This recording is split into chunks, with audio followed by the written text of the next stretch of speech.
10 years into our decision to remain childless, Matthew cheated. His mistress, Melissa, pregnant, looked at me and said, "Since you don't want to have kids, then step aside." Her words hit me like a wave, and for a moment I was dazed. Why did I even agree to being childless in the first place? Oh, right. During our pre-marriage health check, Matthew was diagnosed with infertility. To protect his pride, I hid the report and lied, telling him that I simply didn't want kids, that I preferred a child-free life. Matthew, full of guilt, said, "Elena, I love you, but I really want to have a child." I quietly filed for divorce. Now I wonder, when should I send him the infertility report I kept hidden all these years? Matthew's mistress is Melissa Swan, and I know her too. She's the new secretary at Matthew's company, just out of college. Young and beautiful. When I got her call, I wasn't surprised in the least. In the cafe, she sat there, heavily pregnant, smugly telling me, "You see it for yourself. I'm pregnant and the baby's Matthew's. I heard you insisted on being childless. You're so selfish. If you don't want kids, don't drag Matthew down with you. If you don't want to have kids, then step aside." I felt a wave of dizziness trying to recall, why did I even agree to being childless? Oh, I remember now. It was during our premarital health check when Matthew found out he was infertile. To protect his pride, I hid the report and lied, saying I didn't like children and wanted a child-free life. I looked at Melissa with a complex expression. Finally, my gaze dropped to the coffee in front of her. "Since you're pregnant, maybe you should drink less coffee. Have some milk instead." With that, I stood up and left. I went back to my parents' house and pulled out the old health report from the deepest corner of the closet. Looking at Matthew's infertility diagnosis, I couldn't help but laugh, releasing all the pent-up frustration as my parents stared at me, confused. I already knew about Matthew's affair. He wasn't clever enough to hide it. There were cracks everywhere. At first, it was the sudden influx of messages on his phone, then the increasingly frequent late nights at work, and eventually, it became too obvious to ignore. The scent of perfume on his clothes that wasn't mine. The movie tickets in his pocket I'd never seen, and the lipstick under the passenger seat. I thought about confronting him, making a scene, but in the end I did nothing. 10 years of marriage. What had once been a burning passion had worn down under the weight of daily life, the constant pressure from his parents to have a child, and his growing impatience with me. If there was anything worth holding on to in this marriage, it was that when I first suggested being childless, he agreed. To me, that meant he loved me and cared about my opinions and decisions. But that no longer mattered the moment I found out about his affair. One ordinary day after dinner, I calmly said to him, "Melissa came to see me a few days ago." He looked at me, his face showing no guilt, no panic, just calmly saying, "Oh." Hearing that "oh" erased any last trace of hesitation in me. I told him, "Let's get a divorce." We started the divorce proceedings. I didn't want the house, so he just transferred me the money as half of the estimated market price. Along with the savings in the house, $1 million in total. To gather that amount, I'm sure he drained his small company's working capital. On the day of the divorce, Matthew said, "Elena, I love you, but my parents are getting old and I really want to have a child." He kept implying that while he had cheated, it wasn't really his fault. I didn't say anything, just nodded in full understanding. But in my heart, I couldn't wait for him to find out the truth. When we picked up the divorce certificate from the state court, Melissa was waiting at the door. The moment she saw Matthew and me, she proudly stuck out her belly like a challenge. She was holding a piece of paper, an appointment slip for marriage registration at the city hall. Matthew noticed my gaze fall on the paper and said, "There are a lot of documents to take care of once the baby's born. Having a marriage certificate would make things easier." I couldn't help but laugh. "You don't need to explain. It's none of my business." "Congratulations," I said, addressing Melissa. Matthew smiled. "Thanks, Elena." Melissa snorted, tugging at him. "Our turn's up soon. Let's go, we don't want to waste time." I watched them walk away, smiling but saying nothing. I got into a cab and headed straight to the airport. After the divorce, I also resigned from my job. With money and freedom, I deserved a trip just for myself. Who knows, maybe I'd even have a chance encounter a handsome guy along the way. I flew to San Francisco, a city I had long dreamed of visiting. In the heart of the city, strolling around the Golden Gate Bridge, with the sea breeze in my hair and indulging in authentic local cuisine, All memories of Matthew seemed to fade away. Life after the divorce brought me a sense of freedom I had never known, and it allowed me to slowly begin reflecting on my inner desires and planning my future. I spent a pleasant evening in a small tavern, having a few drinks and chatting with some men who had struck up conversations with me. When I walked back to the hotel alone, my head was a bit light, but my heart was clear. I didn't regret a thing. I was simply wondering what kind of future awaited me. As I was walking leisurely, ready to return to the hotel, a muffled sound of crying caught my attention. I turned and saw a man sitting on the steps of a street corner, his hands covering his face, exuding an air of someone deep in sorrow. The yellowish light from a nearby street lamp glinted off the ring on his finger, subtly gleaming like a reminder of some lost memory. I frowned slightly, shook my head and muttered to myself, I must be drunk, seeing someone crying and thinking I should get involved. I walked closer to him, hesitated for a moment and then, feeling a sudden impulse, asked, Did your wife cheat on you? What's there to cry about? The man looked up, his eyes still teary, glaring at me with anger. My wife didn't cheat, he said, his voice tinged with helpless sorrow. Oh, sorry, I said, giving a nervous laugh. I sat down beside him, trying to think of something to say. His story intrigued me. Eventually I spent some time chatting with him. The man's name was Alexander Brown, and like me, he was from New Orleans. He told me that he and his wife had never been able to have children because she had severe heart disease and was unable to conceive. They had always loved kids and planned to adopt. But no one could have predicted that just a month ago his wife had passed away from a simple flu, leaving him all alone. The San Francisco trip that had been planned for the two of them was now a journey he was taking alone. Hearing his story, I couldn't help but feel a pang of sorrow for him, and I started sharing my own. We were both searching for a future of our own, yet each of us carried painful burdens we couldn't escape. You shouldn't hide what you want to please others, he said after a long pause, his voice quiet but firm. You should pursue what you want, not let others decide for you. I nodded, a trace of determination in my eyes. Maybe. But I don't need his guilt or gratitude. What I want is pure love. I took a deep breath and added quietly, right now I really want a child. That's another reason I came to San Francisco. The hospitals here have more advanced IVF technology. I told him that although there were many opportunities here, there were still practical issues to face. I'd eventually need to return to New Orleans. And New Orleans had stricter laws for single mothers, especially those without partners. Many things would be difficult. And children need a father when they grow up, even if it's just in name. I forced a smile, though my heart wasn't light. You also considered adoption, right? Suddenly an idea struck me. As a single man, the adoption process would be difficult for you and the chances of success are low. What if we had a marriage of convenience? We could try raising a child together if you don't mind. I paused, looking at him seriously. I need a formal marriage. And you need a child. I can help fulfill the wish you and your wife Pence had, and you can provide support for the child as they grow. I extended my hand, locking eyes with him. What do you think? Shall we cooperate? Alexander looked at me for a while, deep in thought, and finally he extended his hand, agreeing earnestly, a pleasure to cooperate. He would return to New Orleans to handle some matters, while I stayed in San Francisco, my heart filled with anticipation for the future. At the sperm bank in San Francisco, I carefully selected a biological father for my child. A man of Nordic descent, 6'3" and a Harvard graduate. 3 months after leaving New Orleans, I returned not alone, but with a tiny life growing inside me.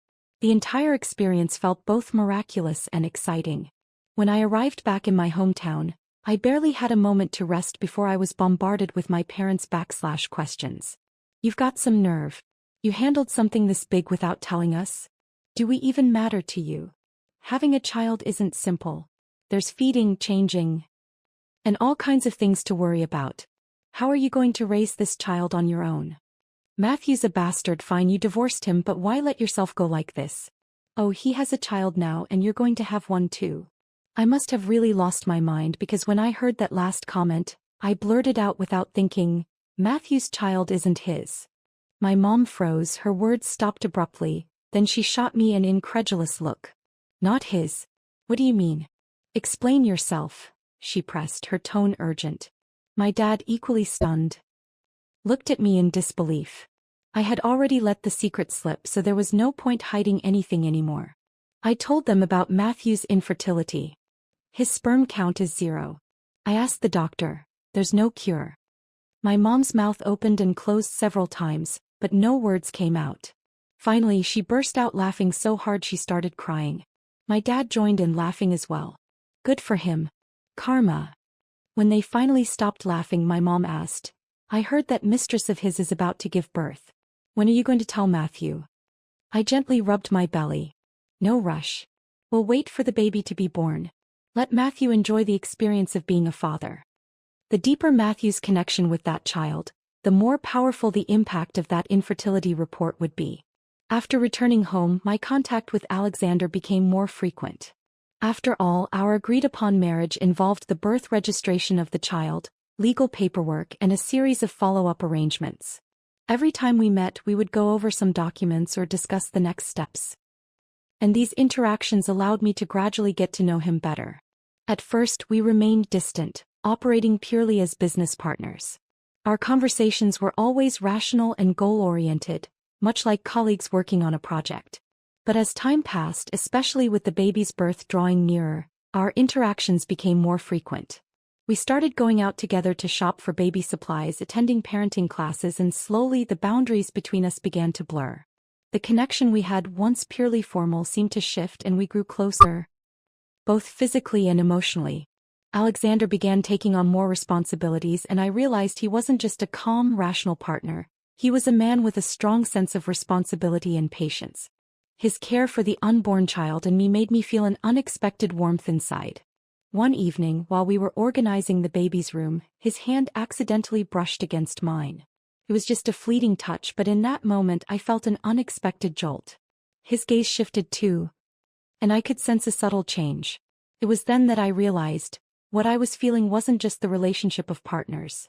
It had evolved into something deeper, something beyond friendship and obligation. However, despite the growing connection, I still wasn't ready to fully embrace it. My past had left a lasting impact on me. Matthew had once given me countless illusions. I believed in his promises only to be met with disappointment time and again. Now I was afraid to dive into another emotional whirlwind, especially when things were starting to feel blurry. I wasn't ready to risk that kind of betrayal again. One day my mom casually remarked, "The way you and Alexander are now, it's not really like a marriage. Feels more like a partnership." She then tentatively asked, "He's a good guy. Since you're married, why not try to develop some feelings for him? Maybe you could build a life together." Her words struck a chord with me. Indeed, over the past few months, I had realized that Alexander wasn't just my partner by contract. His care for me and the baby had given me a warmth I hadn't felt in a long time, even making me feel a sense of dependence. But even with this, I wasn't ready to fully let go of my past and open myself up to a new beginning. I forced a smile, replying softly, "Mom, I just want to have a child. Marrying Alexander is for the sake of the baby. It'll make things easier for raising him. Plus, it gives him a father figure. Someone who can offer him love and attention as he grows. So, don't think about anything else." My mom seemed a little disappointed but didn't press further. She just sighed quietly. On the other hand, my dad was more open-minded. He patted my shoulder and smiled. "From now on, our grandchild will be part of our family. Elena, you can stay with us as long as you like. As for Alexander, he'll just be like a close relative. Nothing wrong with that." I couldn't help but laugh and gave him a thumbs up. "Dad, you're brilliant." When I was 7 months pregnant, I went to the hospital for a routine checkup. After finishing all the tests, I never expected to run into Matthew in the hallway. He was talking on the phone, his voice full of excitement. "He's born last night. Yeah, it's a boy, 7.5 pounds. He exchanged a few more pleasantries on the phone before hanging up with a big smile on his face. That's when he noticed me. "Elena."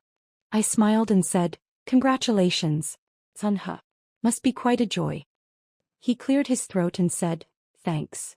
Then he asked, "What are you here for?" I didn't say much. "Just a checkup." His eyes instinctively darted to my swollen belly and then to the doctor/'s office door, which had a sign reading "Assisted Reproduction." "Your health." "Well, there's nothing wrong. Medical technology is so advanced these days, there are many ways to have children. When he said this, his gaze mixed with sympathy and pride. I almost burst out laughing. You're right, I replied, but no matter how advanced medicine gets, there are some things that can't be fixed. Like his infertility. Like his unfounded assumptions. After 10 years of marriage, Matthew and I had many mutual friends in our social circle. Through them, I learned that Matthew threw a huge christening party for his son.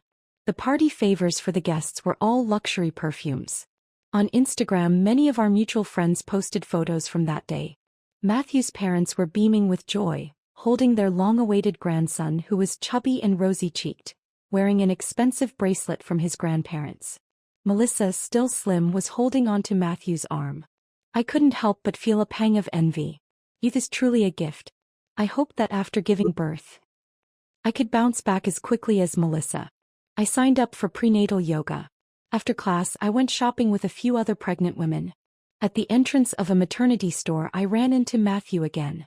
Is this the only maternity store in town? Thought to myself. He was stunned as he stared at my noticeably swollen belly and the bottle I was holding. His voice even cracked. You're pregnant. Then, as if remembering something, his face shifted from shock to joy and he quickly asked, How many months? Why didn't you tell me? I calmly responded, Matthew, we've been divorced for almost a year. I'm 8 months pregnant now, and this child has nothing to do with you. I rolled my eyes. I had told him before. His imagination was a sickness. He quickly realized the timeline didn't add up and his face turned awkward.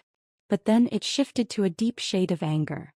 He gritted his teeth and said, You moved on so fast, got married and had a baby just 2 months after our divorce? Elena, you're something else. I raised my voice. Matthew, on the day we divorced, you went and got a marriage certificate with your pregnant mistress. And now you're acting like the innocent victim. People around us immediately turned to gawk at him with curious eyes. His face went pale and he quickly left. Wow sis, you're a badass, a young guy whistled at me. I couldn't help but laugh, then strutted out of the mall like I had just won a victory. Since then, I never saw Matthew again. I spent my days happily focused on my pregnancy, living a life of peace and comfort. Meanwhile, my relationship with Alexander gradually grew deeper. We worked together to create a loving and warm home for the child who was about to arrive. Before every checkup, as my due date drew closer, Alexander always accompanied me. When we looked at the ultrasound and saw the baby moving with such energy, Alexander's face always lit up with a warm smile. And as I watched him looking at the baby, I couldn't help but think about why I chose this path in the first place. To give this child a happy home with both a loving father and mother. Though our relationship began out of necessity, I slowly realized that I could no longer ignore the subtle feelings growing between us. Every time he looked at me with tenderness, every time he was so considerate, I started to question whether I could still maintain that emotional distance and rationality I had worked so hard to uphold.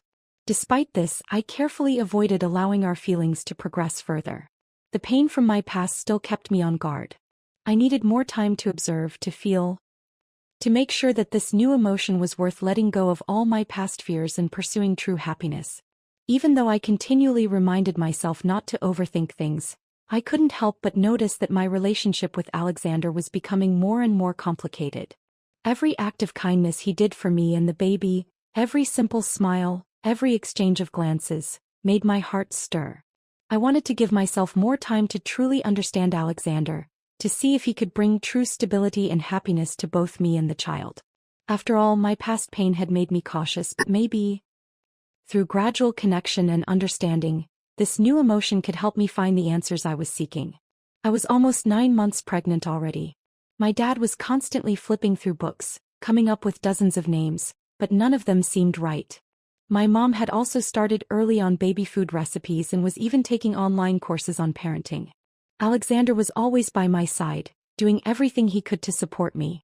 After much anticipation from the whole family, the day finally arrived. I had been in labor all night, but just before dawn, I finally gave birth to my child. It was a boy, healthy and adorable. Holding him in my arms was an indescribable feeling of satisfaction. Alexander had prepared a beautiful gift for the baby, 2 delicate bracelets. He also gave our son a beautiful name, Benjamin, meaning a life of peace and prosperity. My mom, seeing me and Alexander sitting together with the baby in our arms, opened her mouth as if to say something but hesitated. Just as she was about to speak, Benjamin started crying and she was immediately distracted, her full attention focused on him. I pretended not to notice, though deep down I couldn't help but feel a sense of warmth and happiness I hadn't known in a long time. However, before I could fully enjoy this peaceful time, I heard news that Matthew and Melissa were on the verge of getting a divorce. Before I could even think about taking action, had Melissa's affair already been exposed. I reached out to a friend who had good relationships with both Matthew and me to inquire, and he told me, Melissa took kickbacks from a supplier. The goods she ordered were of poor quality, and the clients returned them. Matthew's going to lose over $1 million on this order, and he's so furious that he wants to divorce her and sever ties. But Melissa wants to keep the child, so she's threatening Matthew for a larger divorce settlement. This is far from over. I couldn't help but sneer at the news. These two really were a perfect match, calculating and tormenting each other. Benjamin was changing every day. Just yesterday he was a little baby who only knew how to eat and sleep, but today he was crawling around the house, getting into everything. He was so curious and energetic. I had made plans for the future. After the divorce, Matthew had given me $1 million, and even though Alexander insisted on helping cover many of my expenses for the IVF and baby supplies, I had still felt too conflicted to accept much from him. Most of the time I declined his offers, so by now I had already spent more than $200,000 of my savings. After discussing it with my parents, I used $500,000 to make a down payment on a new house. The rest of the money I invested in flexible financial products to handle future daily expenses. I also decided not to go back to work but instead use the connections I had built during my career to take on freelance translation projects. The flexible hours meant I could better take care of Benjamin and the household. By the time Benjamin turned 8 months old, he was already crawling around the house. Meanwhile, I heard that Matthew and Melissa still hadn't divorced, and that Melissa was pregnant with their second child. Hearing that news made me laugh. I had originally planned to wait for Matthew and Melissa's divorce to finalize, get the custody, and then send him the infertility report. But since they hadn't divorced yet, maybe it would be best to wait until the second child was born. I found out that after the kickback scandal, Melissa quit her job and became a full-time housewife. She spent her days at the spa and shopping, living an extravagant life. As for Matthew, he was working overtime day and night to make up for the loss caused by that order. It was really ironic. Fate had a funny way of turning things around. Karma wasn't slow, it just took its time. Benjamin changed every day. Just a short while ago he was a baby who only knew how to eat and sleep. Now he was a little troublemaker crawling all over the place. By the time he could stand for a few seconds and babble mama and Melissa's second child had already reached the 1-month mark. Matthew sent out the electronic invitations, not forgetting to include me. When I saw the date and venue in the email, I decided it was time to finish what I had started. On the day of the child's christening, I put on a new dress, did my makeup carefully, sprayed some perfume and brought a beautifully wrapped gift box tied with a ribbon. When I arrived, the atmosphere was just right. Matthew was holding his firstborn and Melissa was holding their second child, both posing for pictures. I scanned the room and recognized almost everyone there. When they saw me, they looked a bit uncomfortable. The chandelier in the banquet hall sparkled, casting a holy glow on Matthew, who looked every bit the proud father. I watched the 1-year-old in his arms. The child was at that adorable age, and from Matthew's social media I could see how much he loved him. Seeing me staring at the child, Matthew instinctively adjusted his hold, turning the baby's back to me, almost as if afraid I would harm him. I smiled. With Melissa watching me warily, I walked up and handed the gift box to Matthew. "This is for you." He took it with confusion and was about to pass it to Melissa. I spoke up, "Matthew, you'd better open it now personally. You'll be in for a big surprise." I emphasized now and personally, making sure he understood how important this moment was. Matthew handed the baby over to his mom, who struggled to pull the child away, the little one clinging to him and making a fuss. He spent a long time trying to calm him down. Such a loving father. Finally he opened the box. Inside was an old, yellowed piece of paper. He took it out and unfolded it, his eyes scanning the contents. I watched him closely, noting the shift in his expression, from confusion and curiosity to shock and finally to anger. His hand trembled as he held the report and he was breathing heavily. I was worried he might collapse any second. He looked at me, his mouth moving as if he wanted to ask me something. But seeing my composed and confident expression, he immediately understood everything. Matthew turned sharply and slapped Melissa hard across the face. "Bitch," he yelled. The impact stunned Melissa, and her face instantly swelled up. She quickly recovered, screaming, "Matthew, you hit me!" In a flash, she shoved the child into someone else's arms and lunged at Matthew, starting to fight him.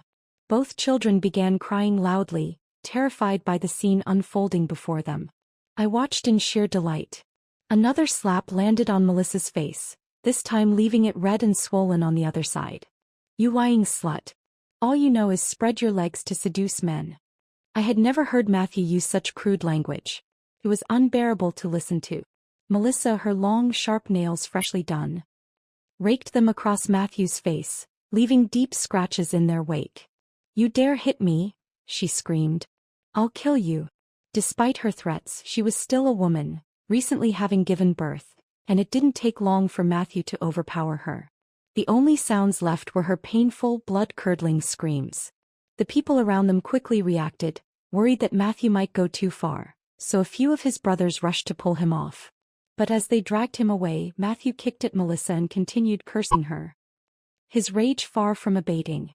I picked up the report that had fallen to the ground, dusted it off, and smoothed out the creases before placing it into Matthew's mother's hands. Then I turned and walked away. After a few steps, I heard someone collapse behind me, but I didn't stop. The bomb I had planted 10 years ago was now detonated. I had held on to its fuse for so long, but today I finally let go. And just as I had hoped, it exploded with a bang. It was beautiful to hear. Matthew's mother passed out in a fit of rage and had to be rushed to the hospital. As I walked out of the hotel doors, the cool night breeze brushed against my face, a mix of complicated emotions swirling inside me, but somehow feeling lighter. Just then I heard a familiar voice call out, "Elena." I turned around and saw Alexander standing outside the hotel walking toward me. His face showed little expression, but I could see a hint of concern in his eyes.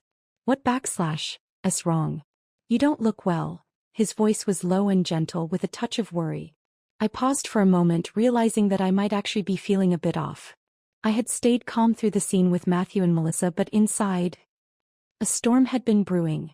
I nodded slightly and tried to force a smile. "I'm fine, just a little tired." Alexander closed the distance between us, placing his hand gently on my shoulder, his tone soft and caring. "You know, if you ever need anything, I'll always be here." His words warmed my heart. Although our relationship was still based on an agreement, the way he spoke and his concern made me feel like it was something deeper than I had expected. I looked up at him, feeling a little calmer, and softly said, "Thank you, Alexander. I'm fine. Everything that happened today. It's just that Matthew and Melissa deserve it." Alexander looked at me, his eyes full of sympathy and understanding. He nodded before speaking again. "Yes, they do. But you don't have to let their mistakes weigh on you anymore. You already built a new life for yourself and Benjamin." He paused for a moment, then added, "No matter what happens, I'll be here taking care of you and Benjamin." I lowered my head, took a deep breath, and felt the warmth radiating from Alexander's presence. I knew this care was genuine. And for the first time I began to understand that our relationship was no longer just a formality. I gently hugged Alexander, feeling him freeze for a brief moment, then immediately wrap his arms around me. "Thank you, Alexander," I whispered. "I really appreciate it." He smiled softly, tightening his embrace just a little. The calmness and tenderness on his face made me feel even more at ease. "You don't need to thank me, Elena. Whatever the future holds, we'll face it together." I nodded, a sense of stability growing in my heart. Despite the scars from my past that made me afraid to fully open up again, in this new chapter of my life, maybe it was time to let go of my fears and embrace the future ahead. In the hotel, no one paid attention to Melissa, but the restaurant staff, fearing responsibility, called 911 and had her sent to the hospital. While Melissa was still lying in the hospital bed, she was forced to write a settlement agreement. Matthew was held for 5 days, but after posting bail he was released with only a warning. Is that it? My mom was furious. Melissa was seriously injured and they only kept him for 5 days? I wasn't angry at all. I had expected this. What else can they do? She wrote the settlement agreement, the bail was paid, and she doesn't even want a divorce. What can the police really do? That woman could cheat on Matthew, have his child, and now she's still trying to hold on to him. Why doesn't she show some backbone? Matthew, that jerk, deserves a few years in prison. My mom's expression was full of disbelief at how Melissa was handling things. I couldn't help but smile wryly. Melissa played her cards the way she did, but she didn't have the backbone to stand up for herself, surrounded by a family that only drained her, holding her back at every turn. The private investigator's report on her said that her family wasn't well off. After graduating from high school, Melissa attended a vocational school, with her family only covering tuition. She had worked hard to support herself through part-time jobs. After graduating, her beauty and youth landed her a job as a receptionist at Matthew's company, where she set her sights on him. Once Melissa hooked Matthew, her family, like flies to honey, quickly caught on and took advantage of her success. It was her parents who pressured her to accept kickbacks from suppliers to buy them a house. And this time, her father had forced her to write the settlement agreement after being hospitalized. But Matthew wasn't doing any better. The whole incident had caused a massive scandal. Everyone now knew he couldn't have children and was raising someone else's. Many people had started asking questions and seeking information from me. I wasn't surprised when I saw Matthew blocking my way downstairs. He glared at me, his voice full of venom. "Elena, you're really ruthless." His clothes were wrinkled, smelling of smoke and alcohol, his eyes darkened with fatigue. And stubble dotted his chin. He looked utterly drained, as if every ounce of energy had been drained from him. "You knew all along that the kids weren't mine. Why didn't you tell me sooner?" He growled in frustration. "Did you already hook up with your new lover? Just to be with your lover, you're really something. We were together for 10 years, Elena. Don't you have a heart? Is this how you repay me?" He was getting more and more worked up, veins bulging on his temples, his eyes bloodshot. I stepped back, putting some distance between us, then asked calmly, "Matthew, shouldn't I be happy? You cheated and I got my revenge. Is there something wrong with that? If it's revenge, then I'm going to make it as ruthless as possible. How dare you come here and question me? Maybe you should think about how to deal with your 2 precious sons." I threw the words at him, each one a jab. The phrase "precious sons" hit a raw nerve. It's all your fault. He shot back, "You hid the truth from me for 10 years. I shook my head. "It wouldn't have changed anything, Matthew. If I had told you the truth back then, we would have still gotten married. But you would have never admitted you were infertile. You needed to save face." He froze at my words, the truth cutting through him. I painted another possibility, one based on the reality of our 10 years together. I loved you, so I protected you. I kept quiet about the truth. We would have still said we chose to be childless, but your parents would have continued pushing us to have kids. At first you'd have stood by me out of guilt, but eventually you'd have grown numb. You would have left me to handle your parents alone. You'd have grown impatient, tried to avoid the issue, and convinced yourself it wasn't a big deal after all these years. He countered, "That's not true. If I knew from the start, we could have done IVF just like you did and no one would have ever known."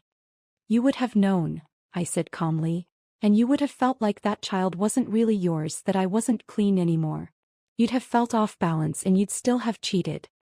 My voice was steady as I stated, "No matter which scenario, your infidelity was inevitable." I sneered. "Matthew, admit it. You're just a spineless scumbag." The words "spineless" hit him hard, and his eyes reddened with fury. "Elena, I won't let you get away with this." I wasn't afraid of his threat, not with my loving family and the constant support from Alexander. What I hadn't expected, though, was that the seemingly polite and well-mannered Alexander actually ran a security company. I only found out after returning to New Orleans and signing an agreement with him. He'd arranged for one of his company's strongest and most capable bodyguards to be by my side, just in case anything happened during my pregnancy. It seemed that he had been preparing for all possibilities in advance. To ensure that Matthew would have no time to bother me, I decided to help Melissa in a way. I privately contacted the best divorce lawyer in the city and offered to cover the majority of her legal fees, as long as she agreed not to divorce Matthew. Without hesitation she agreed. Melissa had just given birth to her second child, still in the postpartum period, and Matthew, as the husband, wasn't in a strong position to file for divorce at that time. He could only either settle through a mutual agreement or file a lawsuit. Naturally, Melissa refused to divorce him, leaving Matthew with no choice but to file for a lawsuit. The lawyer he hired for such an expensive fee proved to be worth every penny. In court he argued that although the child wasn't Matthew's biological son, there was no problem in their relationship. The lawyer emphasized that the couple had been willing to cheat to stay together, proving their love for each other. After marrying Matthew, Melissa had cut ties with everyone else and didn't even know the child wasn't Matthew's. This showed that she had always loved him and wasn't trying to hide anything. He also mentioned that despite the huge financial loss Matthew had suffered at work, he still wanted to stay with Melissa, working hard to rebuild for her. How could their relationship be broken? To top it off, the lawyer presented Matthew's shopping list in court: nurse uniforms, stewardess outfits, sexy lingerie, adult toys. It was an eclectic mix. Even though the child wasn't Matthew's biological son, everyone had loved the child before finding out the truth. This, the lawyer argued, showed that legally and emotionally Matthew's family had accepted the child. The verdict in the first trial was announced. The grounds for divorce were invalid and the divorce petition was rejected. When I saw the news pop up on my phone, I happily opened a bottle of champagne. Melissa was no slouch either. She knelt down in front of Matthew, holding both kids in her arms, and publicly promised to live a good life with him from then on, begging him to forgive her. The video was filmed by onlookers in the courtroom and quickly circulated online. In the video, Melissa was crying with tear-streaked cheeks, saying, "As long as you forgive me, I'll do anything. The kid's father is you. They only recognize you. Please don't abandon us." The younger child could only cry, but the older one reached out to Matthew, calling out, "Daddy," repeatedly, confused about why he wasn't being hugged. The comments quickly started to shift. "Since the jerk can't have kids, isn't it better that he got two for free? The kids are innocent. Does blood relation really matter that much? The mistress is shameless, they can divorce but let the kids stay." I glanced at the comments before putting my phone down. My mom, however, was thoroughly engrossed. I had to admit Melissa's use of public opinion was a clever move. And in the shadows, I remained the one who set the stage for all of it, quietly claiming my success. As I watched Benjamin take his first unsteady steps, I felt a quiet joy I hadn't known I could experience. He was growing up so fast and Alexander was right there beside him, cheering him on like the proudest father in the world. I had never imagined that this quiet domestic happiness would become my reality. It was moments like this that made me realize how much my life had changed, not just in the way it looked but in the way I felt. What had started as a contract, a simple arrangement, had turned into something real. Something I didn't expect. Alexander had become more than just a partner. He was my family. And in these quiet moments with our son between us, I finally understood what it meant to truly belong. "Come on, buddy, you can do it," Alexander encouraged as Benjamin wobbled toward him. I knelt beside them, my heart swelling with pride as I watched my son giggle, taking his next step. It felt like everything I'd been through, every hardship, every betrayal, had led me here. Meanwhile, Matthew and Melissa's lives were falling apart. Despite their failed attempt to divorce, their marriage remained a war zone with constant fighting and resentment. Matthew's company had gone bankrupt, his reputation in tatters. Melissa, ever the manipulator, kept playing the victim. But her actions only pushed Matthew further away. Their family was broken and it made me grateful for the peace I had found. I didn't need anything else. I had Alexander, Benjamin, and a future filled with love. I had chosen to let go of my past, and in doing so I'd found something real. "Thank you," I whispered to Alexander one evening as we sat together, watching Benjamin sleep soundly in his crib. "For being here. For making me believe in something better." Alexander smiled softly, squeezing my hand. "We're in this together, Elena. Boys." And for the first time in my life, I truly believed him. The storm had passed. The future, whatever it held, was ours to face. Together.